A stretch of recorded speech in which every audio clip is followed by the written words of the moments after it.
સૌથી પહેલા આપણે તેલ નાખ્યું. વર્યો હવે આપણે ખડા મસાલા નાખશું. તમારું જીરું, આખું જીરું નાખીએ છીએ બધું, રાઈ સાથે મિશ્રણ. વઘારનો છટકારો માર્યો છે પાણીનો. હવે આખું લસણ આવશે, આખું લસણ નાખ્યું છે થોડું. હવે આપણે આખા રીંગણા નાખશું જે ભરેલા છે, અંદર મસાલો ભરેલો છે.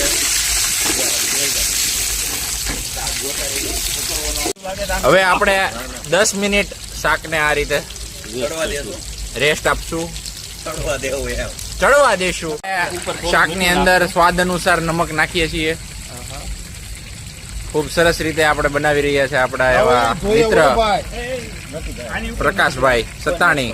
પ્રકાશભાઈ સત્તાણી, આ બાજુ જરાક એક નજર રાખ. અહીંયા જોઈ રહ્યા છો જેવી રીતે આપણે કટિંગ કરેલું છે ગૌતમજીએ, ખૂબ સરસ કટિંગ કરેલું છે. ધાણા છે, મરચી છે, આદુ છે, સાથે કાજુ તથા ઘણો બધો મસાલો ભેગો છે. ઘણો બધો અલગ અલગ ચવાણાનો ભૂકો નાખેલો છે. ડુંગળી છે, લસણ કાપેલું છે, ટામેટાની ગ્રેવી બનાવેલી છે, ડુંગળીને ક્રશ કરેલી છે, બેસન લાવેલા છે, હલ્દી છે, લીલું લસણ છે. હવે આની અંદર આપણે થોડેક હળદર પાવડર છે થોડોક નાખશું. હવે આની અંદર આપણે લીલું લસણ જે આપણે ખૂબ સરસ ગૌતમજીએ સંભાળેલું છે, મુકાલાલે સંભાળેલું છે.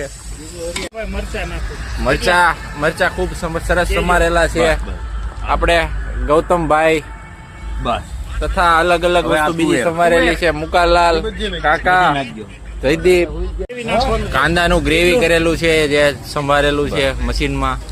બસ મિક્સ કરશે બરાબર. હવે આપણે સૂકું લસણ છે,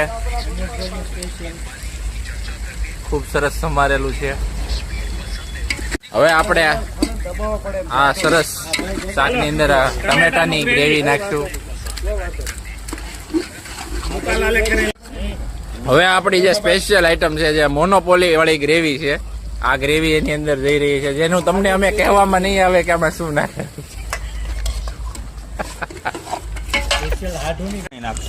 થોડાક પ્રમાણમાં પાણી નાખીશું જેથી કરીને નીચે મસાલો ના બેસે. જીરો ગરમ મસાલો, કોઈ પણ પ્રકારનો ગરમ મસાલાનો ઉપયોગ અહીંયા કરવામાં આવ્યો નથી. જે ભાઈએ કાંઈ નતું કર્યું ને એ હવે મોહનથાળ